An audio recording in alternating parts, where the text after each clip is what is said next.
We dismiss history at our peril. Liberty Nation Radio with Mark Angelides. It's not whether you win, but how you play the game. Well, that's an adage that for most things is true, but not necessarily for modern politics. It seems that innuendo, lies, October surprises, and political dirt are the order of the day, and all that matters is securing the seat. But does that mean that fair play is a thing of the past?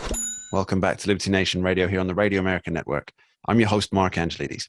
On today's action-packed show, we're examining why progressivism and democracy just don't mix, ask who fact-checks the fact-checkers, delve deep into the new Supreme Court term, and a whole lot more. I want to take a moment to say a special thank you to our listeners out in Hastings, Michigan, on WBCH 1220 AM and 93.1 FM. Thanks for being here. And remember, this show is proudly sponsored by LibertyNation.com, where you can access podcasts, breaking news, analysis, and a range of biting and brilliant shows to whet your appetite for freedom and your fondness for the great American Constitution. Sometimes two substances just don't mix. Oil and water, chalk and cheese, and yes, progressivism and democracy. What makes these two political factions mutually exclusive? Well, to figure that out, we're joined by senior political analyst for LibertyNation.com and longtime host of this here radio show, Mr. Tim Donner. Welcome back, Tim. Hello, Mark. So, Tim, you wrote an article on LibertyNation.com that I loved, that I recommend everybody go and read. It's a real tour de force of political thinking and analysis, and it explained why progressivism is antithetical to democracy. Can you give us a broad strokes on this, please? Well, when I was writing the article that went on LibertyNation.com, Democracy, Progressivism, a Contradiction in Terms, I was considering the title Oil and Water, honestly, because as much as they proclaim, without investigation by the elite media, of course, they just let these things stand unchallenged.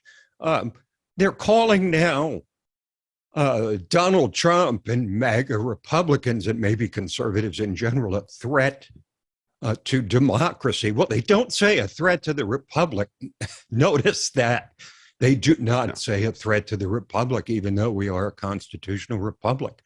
The reason that progressivism and democracy are antithetical is because progressivism relies on command and control from the largest possible central state that they can assemble, depending on the extent to which they can get voters to go along with their agenda.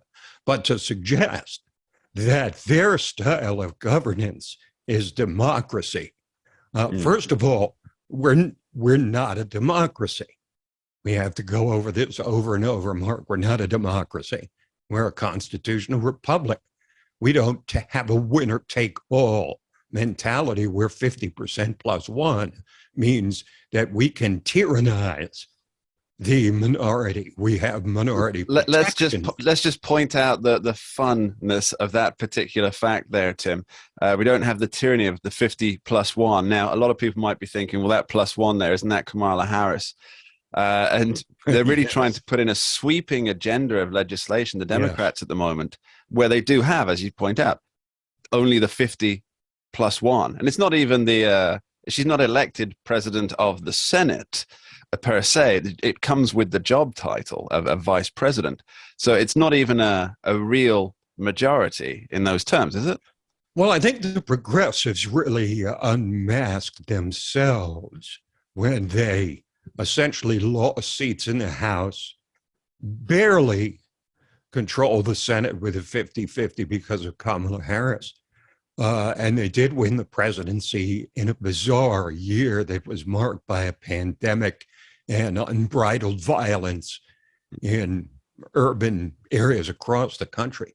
But they took that very thin mandate and turned it into a sweeping refiguring, recalculating of the entire system of governance. They wanted to add justices to the Supreme Court so they could have a permanent majority there. They wanted to add states so that, liberal areas such as Puerto Rico and Guam would become states and add 2 more Democratic votes in the Senate each so that they'd have essentially a permanent majority there.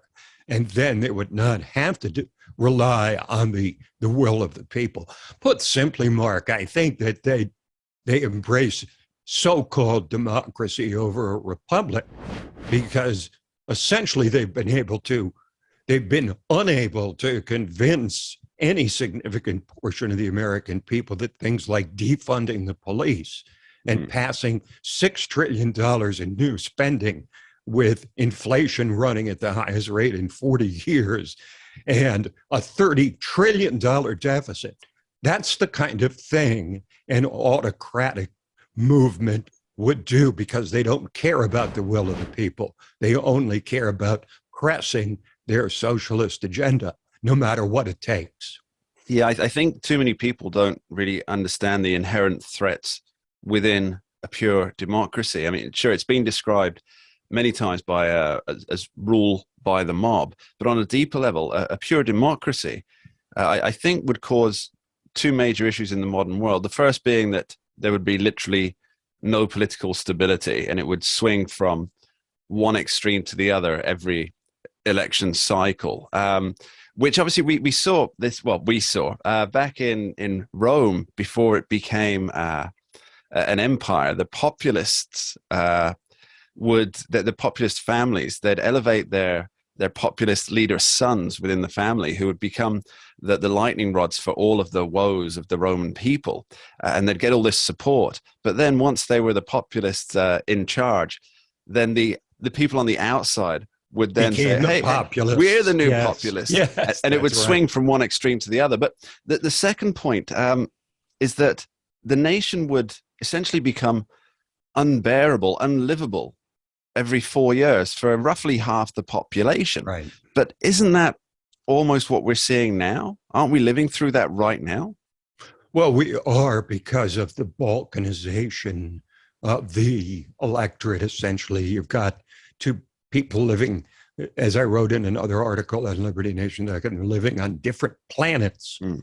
You tune into MSNBC or CNN the way it used to be before they started firing everybody. And their whole world is about catastrophic climate change and January 6th and raising taxes for more of their social schemes.